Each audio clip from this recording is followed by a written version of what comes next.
Good morning, good afternoon, good evening, Sip&Talkers, wherever you are in the world, and welcome back to Sip&Talk. Welcome, welcome. I have to say, my inbox has been absolutely flooded after our last two chats. You know, the ones on leaning on a balloon to plot independence, and from not an inch to I'm terrified. People are writing in saying, finally, you've given us a humorous weapon to fight back against all this abstract, over-the-top, official-sounding language. Right. And, you know, to be honest, the e-data, the back-end metrics, they don't lie. Those two discussions really did break our traffic ceiling. I knew it! It just proves a point, I think. In today's really complex information environment, people don't need another dense academic paper. What they need is a translator. A translator, yeah. Something that takes all this, political black speech that sounds important but is actually kind of hollow and just translates it into human language. Humorous language. Bingo! That is exactly it. So many listeners have said that now when they hear some of that wolf warrior rhetoric online, our analogies about being terrified or having a glass heart just pop right into their heads. That's great to hear. So, by popular demand, that's our mission today. We're going to inventory some more of these commonly used terms, especially the really positive, self-affirming ones that, don't quite hold up under pressure. We're going to humorously pull back the curtain on their underlying logic. So before we can even get to the phrases themselves, we have to understand the system that creates them. We have to look at that hard-coded ideological foundation. Let's do it. Our topic for today, stop throwing rocks. When Chinese idioms go global. Let's get into it. Okay, so let's start with this. This time warp we seem to be living in, it feels a little surreal, doesn't it? How do you mean? I mean, you and I can sit here and have a conversation about, generative AI, quantum computing, incredible leaps in technology. And at the same time, so much of the political language we're analyzing is rooted in an ideology, Marxist-Leninism, that's almost 200 years old. It's a striking contrast, for sure. It's like having a whiplash through time. How do those two things even exist in the same century? Well, they do. And we have to understand that Marxist-Leninism, ML, it's so much more than just a dusty old concept in a book. Right. For the ruling regime in China, it is the fundamental, the absolute ideological bedrock. It informs, every political decision, every social structure, and for our conversation today, the very specific language they use. So it's not just history, it's an active operating system. It's the OS. And their own narrative, the story they tell themselves, is that adopting ML was a matter of historical necessity. You have to go back to the mid-19th century. After the Opium Wars. Exactly. After 1840, China was facing really an existential crisis. It was being carved up, falling into what they call a semi-colonial, semi-feudal state. They were desperate. And all the other attempts to fix things just hadn't worked, right? None of them. They tried everything. There was the Westernization movement, which was all about adopting technology. Let's build better ships and guns. Right. Then the 100 Days Reform, which tried to create a kind of constitutional monarchy, that failed. Even the 1911 revolution that got rid of the emperor, it just led to decades of warlords and chaos. Nothing was working. So they were basically shopping for a new model of government. A new blueprint for power and organization. And then, after the Russian October Revolution, Marxist-Leninism shows up, and it brings two incredibly powerful things to the table. Okay, what's the first one? The first is the Leninist Party organization model. This was a structure that was highly disciplined, completely centralized. It was designed specifically to seize power and, crucially, to hold it. That was the missing piece. And the second thing? It offered a logically consistent, all-encompassing theory of everything. Ah, the grand narrative. The grand narrative. Historical materialism claimed to have discovered the iron laws of history. It promised that communism was inevitable. It gave people a sense of purpose, of a destiny. And it also gave them a very practical tool for revolution, didn't it? The whole theory of exploitation. Absolutely. The focus on exploitation was brilliant in a way. It gave them a clear, identifiable enemy, the landlord class, and a powerful reason to mobilize the huge farming population. But it was still a foreign idea. How did it take root? Well, that's where Mao Zedong's genius came in. He Sinicized it. He adapted the theory to China's reality. He made it local. He centered the revolution not on urban factory workers like in Russia, but on the farmers. And that became Mao Zedong thought. It made this foreign doctrine feel Chinese. So fast forward to today, this isn't just a historical footnote. Not at all. It's the active cornerstone of their legitimacy. Official statements are very clear on this. They say the ML ancestor cannot be lost. Wow. The logic is, if you abandon ML, you abandon the entire theoretical basis for how you came to power. And that, they believe, would lead to the collapse of the party and the state. It's the absolute core value. And that core value comes with some serious baggage. This is where we get to the idea of class struggle, the hard-coded fight gene. That's the key, that adversarial nature. Marx himself said that class struggle is the driving force of human history. And Lenin took that and ran with it. He amplified it with the dictatorship of the proletariat. And this wasn't just theory. For decades in China land reform, the anti-rightist campaign, the Cultural Revolution life, was defined by this constant, often violent struggle. But didn't that change in the 1980s with Deng Xiaoping? Yeah. The focus shifted to the economy? Officially, yes. The idea of internal class struggle was de-emphasized. The state said the exploiting class was, gone. Right. But, and this is the crucial point, the mindset never went away. It just found a new target. It modernized the struggle. It found new enemies. Internally, the target shifted from landlords to, say, bourgeois liberalization, or any political factions that might challenge control. And externally? Externally, it became a perpetual system struggle, an ideological struggle against the West, particularly the United States. So the enemy changes from a local landlord to a global hegemon. But the structural need for an enemy is constant. This is what you call the struggle module. This is such a useful way to think about it. It really is. For you, the listener, picture it like this. Imagine the entire political system is running on like a 200-year-old software program. It's the operating system. Right. Most of the time it's running modern apps, global trade, tech development. But there's this old hidden subroutine baked into the core code. That's the struggle module. And when does that module get triggered? It launches automatically whenever the system is under stress. An economic downturn, a bit of social unrest, a pandemic, a big policy mistake. Any kind of crisis. Exactly. And the module's default setting is to immediately start classifying the world into friends and enemies. It pushes all the blame outwards. Everything becomes the fault of hostile forces or class enemies. Which then justifies a crackdown. Right. It justifies tightening control, purging dissent, all while completely avoiding the real systemic reason for the crisis in the first place. This logic is so deep-seated that a lot of critical analysis describes the whole philosophy with this three-part framework. The deception, incitement, struggle, genealogy. Okay, let's break those three down. First, deception. What does that look like? Deception is the strategic use of lies, but more importantly, an absolute monopoly on media. It's about lubricating violence and control. Lubricating violence? Yeah. If the government controls every single information channel, from school textbooks to social media algorithms, it can frame any action, no matter how harsh, as being for the people's own good. The goal is to create a kind of fear-based submission through total narrative control. Okay, so that's deception. What about incitement? Incitement is the active manufacturing of hatred. Historically, it was about pitting social classes against one another. Landlords versus peasants. Right.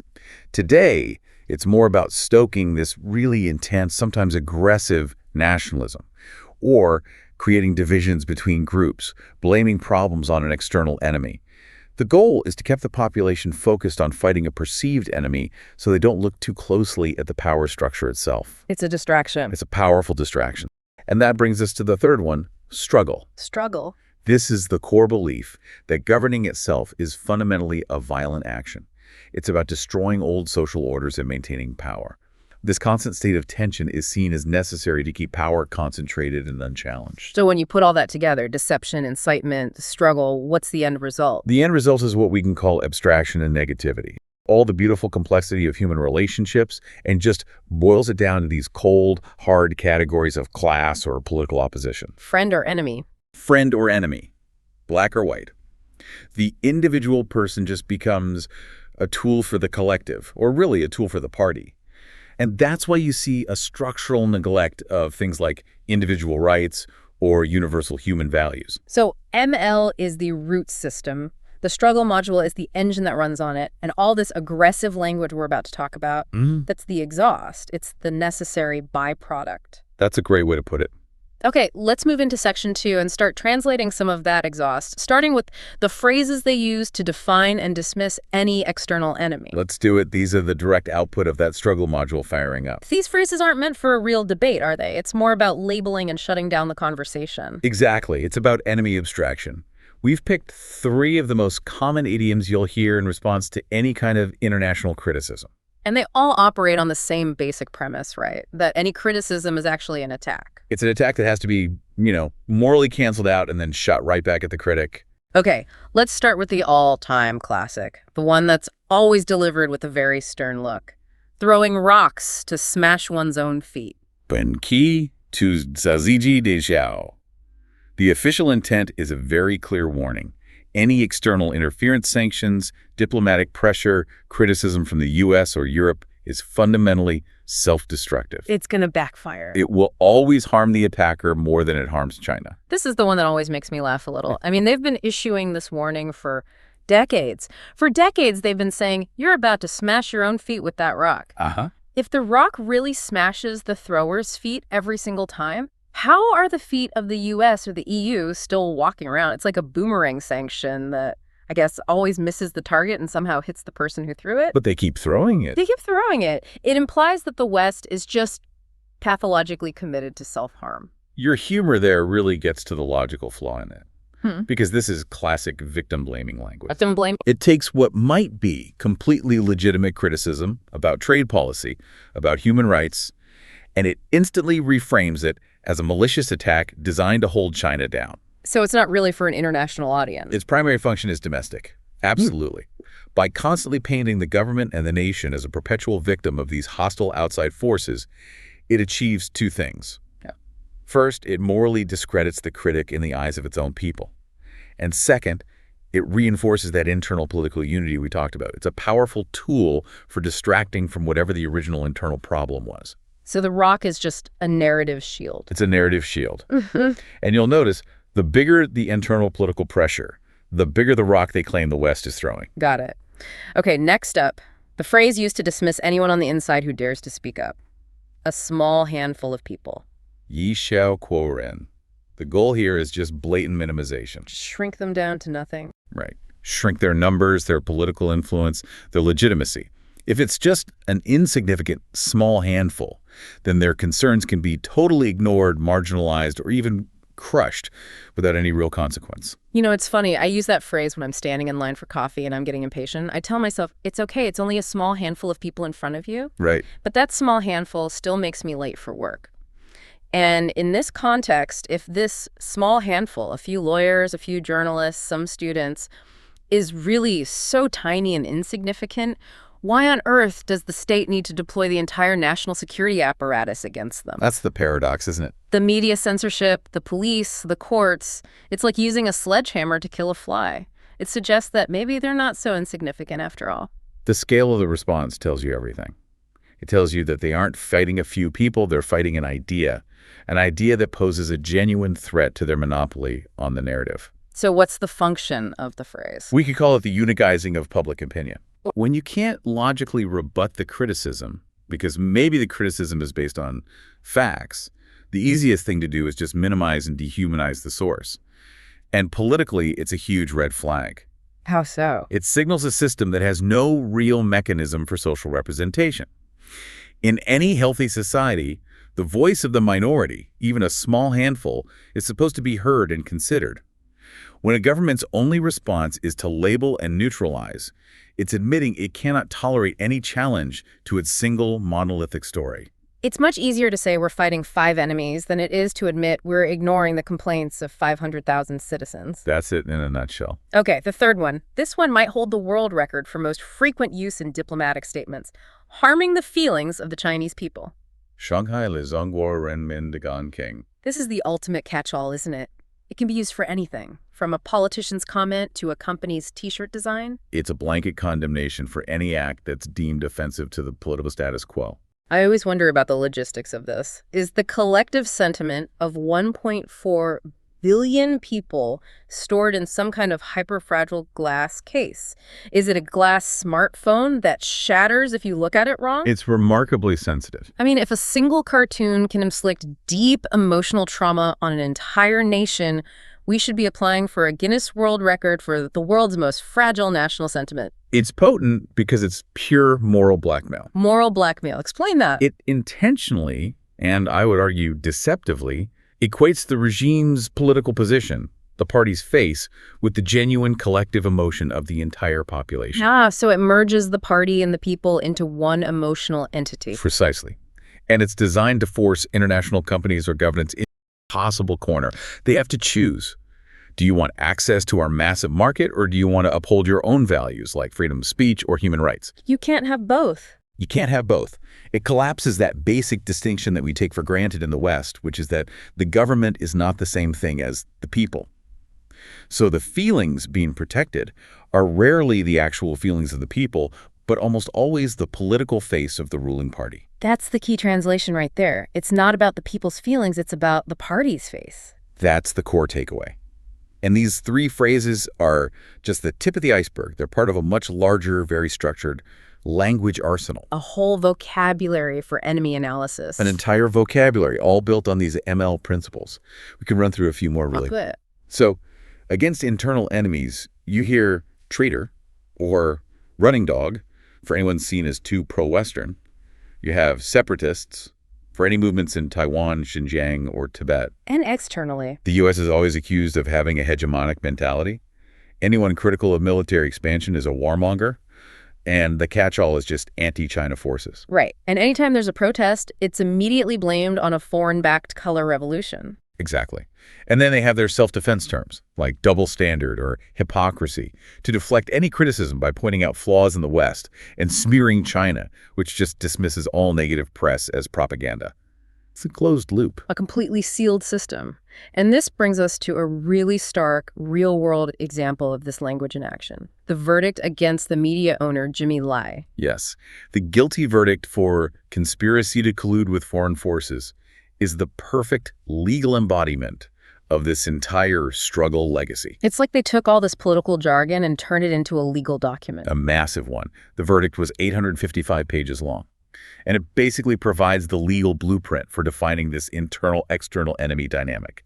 It took these abstract ideas and made them concrete and legally binding. So what did it actually say? Well, it claimed Lai had a deep-seated resentment towards China, and that his newspaper was designed to incite hatred. That's the incitement gene right there. The most critical part is that it explicitly named the external forces. They put names to the anti-China forces. They did.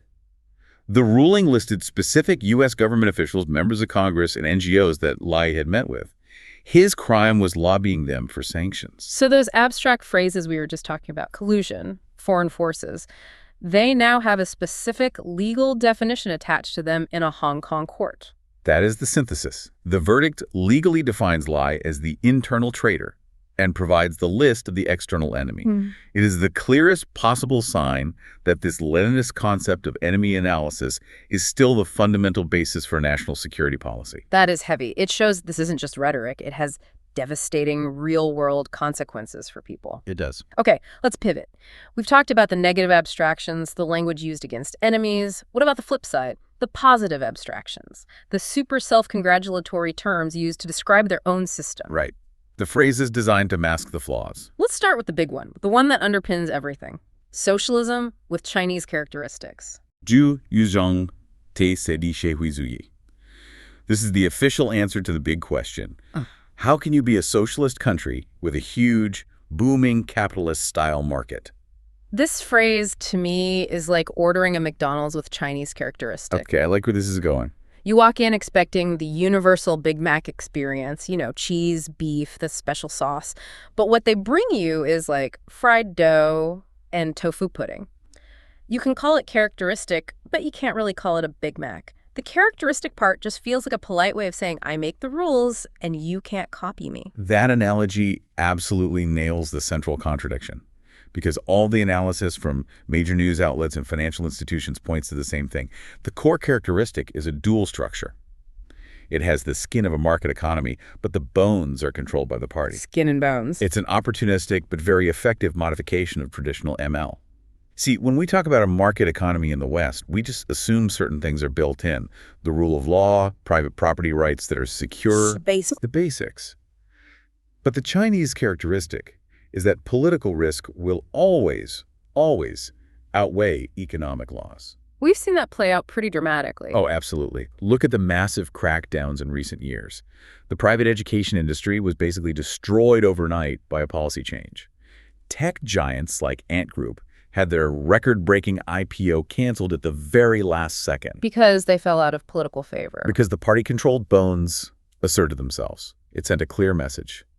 Economic stability and investor confidence are secondary to the political agenda, and that means the guarantee of private property rights is always conditional. So for any foreign company there, every decision isn't just about business, it's a political calculation. That uncertainty is the real characteristic. It's the institutionalization of political risk, which brings us to the next term, which is always used to defend this system, institutional advantage. The big claim here is efficiency, right? The system can concentrate all its power and resources to do huge things fast. Build high-speed rail, lift millions out of poverty, have a unified response to a pandemic. They contrast this with the gridlock you sometimes see in Western democracies. To me, this is like having a super powerful AI assistant. Okay. You can ask it to do a massive, complex task like write a 50-page report on quantum physics, and it will do it instantly and perfectly. It has incredible, concentrated power for big things quickly. Right. But because it lacks flexibility and, common sense, if you give it a simple task like, hey, go buy me a coffee, it might just decide the most efficient solution is to buy the entire Starbucks corporation. And it would justify it as being the most logical path. Exactly. The cost of that efficiency is sacrificing individual choice and any ability for the system to correct its own mistakes. Your analogy gets right to the trade-off. Because this institutional advantage is real, in a sense. The root of it is highly concentrated power, which leads to very low decision costs. When the leader makes a decision, it happens immediately. But that's also its biggest weakness. It's the institutional disadvantage. That same power concentration is a massive problem when you need transparency, accountability, or the ability to correct errors. What are some examples of that? We saw it in the early days of the pandemic. Local officials were too afraid to report bad news up the chain of command, which led to critical delays. We've seen it with sudden policy reversals that cause huge economic disruptions, like power outages in manufacturing hubs because of a top-down mandate on coal use. So the cost to make the decision is low, but the cost of the mistake, when it happens, is enormous. Astronomical. Because there's no feedback loop to catch it early. It's the difference between speed and resilience. The system is incredibly fast, but not very resilient. It prioritizes efficiency over adaptability.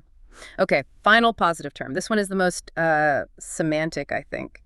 Whole process people's democracy. Quangguosheng Renmin Minzu. This was created specifically as a rebuttal to Western criticism about the lack of democracy. So what's the claim? The claim is that their model is actually a deeper, more comprehensive form of democracy. It includes consultation, decision-making, management. It's not just about voting every few years. You know what that sounds like? It sounds like my credit card company telling me I participated in the whole process of my debt. Sure, I participated in the swiping the card part, but I had zero say in the interest rate, the fees, the repayment terms. It wasn't democracy, it was whole process notification of decisions someone else made. That's a perfect analogy, because you've identified the missing piece, accountability. All the analysis from think tanks points to the unstated fine print in this concept. Which is? The process is under the party's leadership. That's the key clause. This whole phrase is a work of semantic reconstruction in its attempt to seize the definition of democracy on the world stage and claim a superior version. But it leaves out the core components. It deliberately avoids the things we consider central to democracy: free and competitive elections, and a system where the government is actually accountable to the people it governs. So whether it's the economy, the institutions, or the democracy, the underlying logic is always the same. The party must maintain absolute control. And all these grand-sounding concepts are just tailored to justify that control. So when we sum all of this up, a very clear pattern emerges, doesn't it? It feels like the more the system tries to make something sound positive, great, unique, and unshakable, The more abstract it becomes. the more abstract and, frankly, the more logically flawed it is when you actually look at it. And that's where the humor comes in.